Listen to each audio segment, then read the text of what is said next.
Bonjour à tous. Aujourd'hui, nous vous proposons un récit émouvant, plein de rebondissements, sur l'un des visages les plus connus de la télévision française. Faustine Bollaert. Si vous aimez les histoires de résilience, de talent et les secrets cachés derrière le sourire éclatant à l'écran, abonnez-vous à la chaîne pour ne manquer aucune vidéo. Tournons les pages de la vie de Faustine avec moi. Des jours où elle brillait à la télévision au moment de calme et de larmes. Prêt? C'est parti! Faustine Bollaert, née le 20 mars 1979 à Paris, a grandi dans une famille d'origine bretonne et italienne, où la diversité des valeurs culturelles a façonné sa riche personnalité et sa sensibilité. Fille de Marion Bollaert et de Jean-Marie Faradji, Faustine a grandi dans un environnement imprégné d'amour pour l'art et les médias, auprès de son grand-père, le pilote André Faradji, et de son arrière-grand-père, Félix Bollaert, une figure si célèbre que le stade du Racing Club de Lens porte son nom. Cependant, derrière son apparence parisienne assurée et radieuse, se cachèrent des cicatrices psychologiques qu'elle a portées toute sa vie. L'une des plus grandes souffrances de Faustine remonte à son enfance, marquée par des complexes liés à son apparence. Enfant, elle était la cible de moqueries de ses camarades qui la qualifiaient de ronde ou de pas assez belle. La jeune Faustine se sentait complexée, au point qu'elle confiait un jour qu'il y avait des jours où elle n'osait pas se regarder dans le miroir, de peur de se regarder en face. Cette souffrance ne s'est pas arrêtée à l'enfance, mais s'est poursuivie à l'âge adulte, la forçant à lutter constamment pour gagner en confiance et en acceptation de soi. Devant la caméra, malgré son sourire radieux, Faustine devait souvent cacher ses larmes, se disant qu'elle devait être forte pour surmonter les préjugés. Un autre choc dans la vie de Faustine fut celui des changements familiaux. Bien qu'ayant grandi dans une famille aimante, elle se sentait toujours obligée de répondre aux attentes de ses parents, en particulier de sa mère, qui l'a inspirée à adopter le nom de scène Bollaert. Enfant, elle était témoin de désaccords entre ses parents, de disputes sur les finances et l'avenir, ce qui lui donnait souvent le sentiment d'être tiraillée entre amour et responsabilité. Bien que ses parents n'aient pas divorcé, ces tensions ont laissé chez Faustine une peur de l'éclatement familial, ce qui a profondément marqué sa vie personnelle. Par ailleurs, Faustine a connu une autre grande douleur lorsqu'elle a dû faire face à la perte d'une amitié.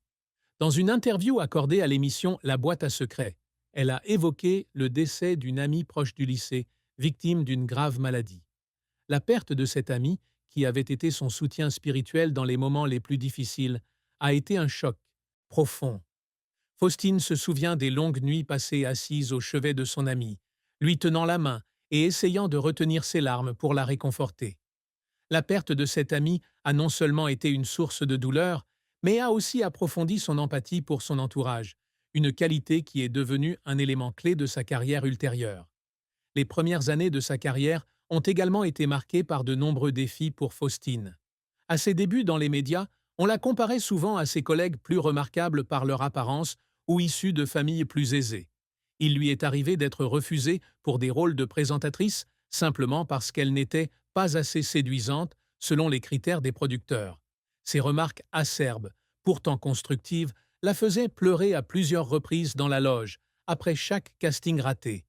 Mais ce sont ces souffrances qui ont forgé en Faustine une volonté de faire, une détermination à prouver que son talent et sa sincérité surmonteraient tous les obstacles. Les difficultés personnelles l'ont également constamment mise à rude épreuve. Devenue mère de deux enfants, Abby et Peter, Faustine a dû faire face à la pression de concilier une carrière bien remplie avec ses responsabilités de mère. Il y avait des jours où elle devait quitter la maison tôt le matin pour filmer et ne revenait qu'une fois ses enfants couchés, ce qui la rendait coupable de ne pas pouvoir passer plus de temps avec sa famille. Ces moments, bien que non publics, étaient des moments où elle pleurait en silence dans sa chambre, se demandant si elle était une bonne mère. Mais c'est son amour pour ses enfants qui l'aidait à surmonter ces moments de faiblesse et la motivait à persévérer. Le parcours de Faustine Bollaert est une histoire de persévérance, de talent et de passion inébranlable. Diplômée de l'ISCPA à Paris en journalisme, elle fait ses premiers pas dans les médias en écrivant pour le magazine Télé 7 jours de 2002 à 2005. Ces années, même en tant que jeune journaliste, lui ont appris à raconter une histoire et à créer un lien avec ses lecteurs à chaque phrase. Elle se souvient d'avoir veillé tard pour terminer ses articles, essuyant parfois des critiques acerbes de la part de ses rédacteurs. Mais chaque critique, aussi acerbe soit-elle, était une leçon précieuse qui l'a aidé à perfectionner son art. Le tournant dans la carrière de Faustine se produit lorsqu'elle passe à la télévision. En 2002, elle débute comme chroniqueuse dans l'émission Côté Vacances sur France 3. Malgré un petit rôle, elle impressionne par son naturel et son charme. L'année suivante, elle co-anime Décrochez vos vacances avec Stéphane Basset, une expérience qui l'aide à s'habituer à la pression des apparitions devant la caméra. Cependant, le chemin vers le succès ne fut pas simple. À ses débuts, Faustine essuya souvent des refus pour des rôles importants, les producteurs la jugeant inexpérimentée ou pas assez charmante pour attirer les téléspectateurs. Il lui arriva, après un refus, de pleurer seule dans sa voiture, se demandant si elle était vraiment faite pour ce métier. La persévérance de Faustine porta ses fruits en 2010, lorsqu'elle fut invitée à animer l'émission de télé-réalité Dilemme sur W9. Ce fut son premier rôle principal et l'émission lui permit de se faire connaître au niveau national. Elle passa ensuite chez M6 pour animer Accès privé, puis 100% Mag de 2012 à 2014. Ces émissions lui permirent de se forger une image de présentatrice attachante, intelligente et émotionnelle. L'apogée de sa carrière a été l'animation de Le meilleur pâtissier sur M6 de 2012 à 2016. Grâce à son style d'animation chaleureux et à sa capacité à créer du lien avec les candidats, elle a fait de l'émission un phénomène culturel, attirant des millions de téléspectateurs chaque semaine. Le succès de Le meilleur pâtissier a non seulement marqué une étape personnelle, mais a également contribué à affirmer sa position dans le paysage audiovisuel français. Cependant, la carrière de Faustine n'a pas toujours été de tout repos. L'un de ses plus grands échecs a été l'émission Rising Star sur M6 en 2014, qu'elle co-animait avec Guillaume Pley. L'émission, qui devait devenir un véritable phénomène, a dû être interrompue prématurément en raison d'une faible audience.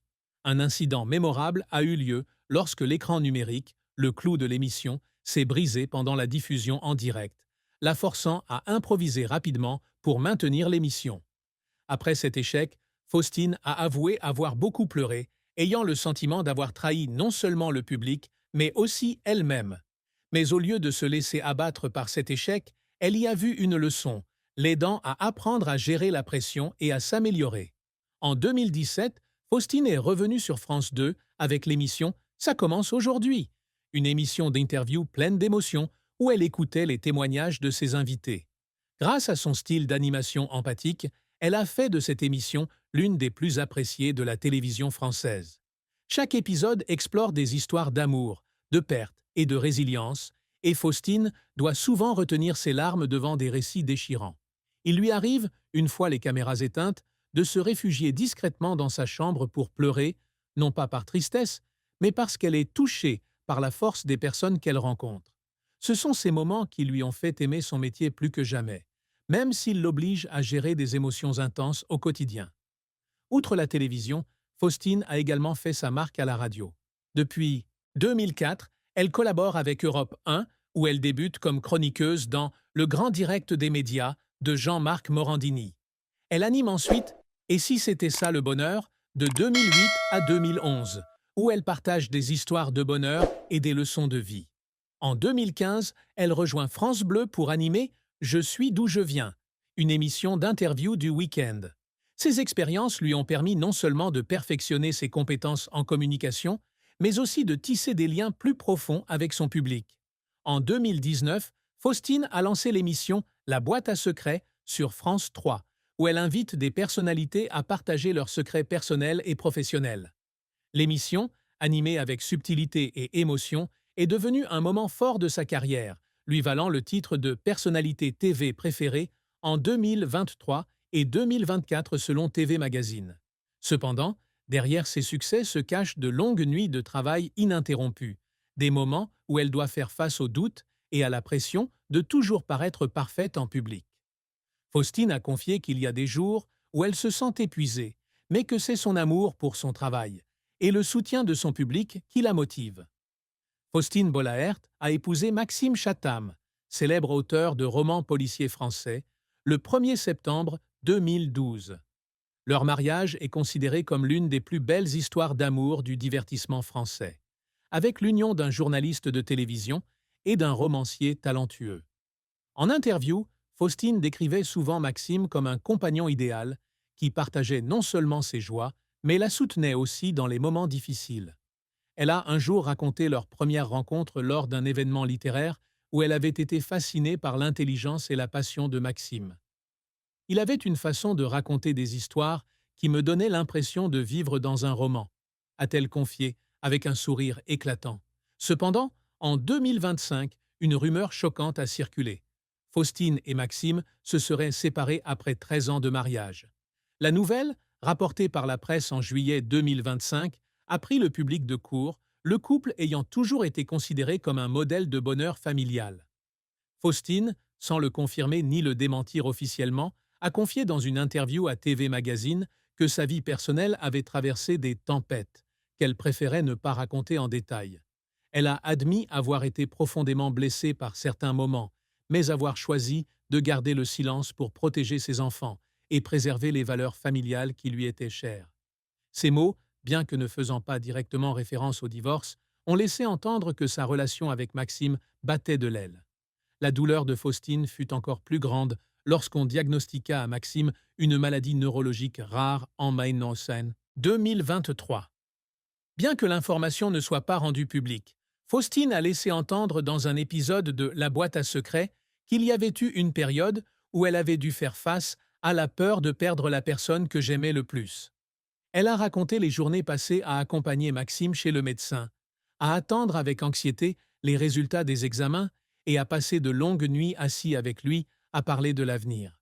Parfois, j'avais juste envie de pleurer, mais je devais être forte pour lui et pour les enfants, a-t-elle confié, la voix brisée.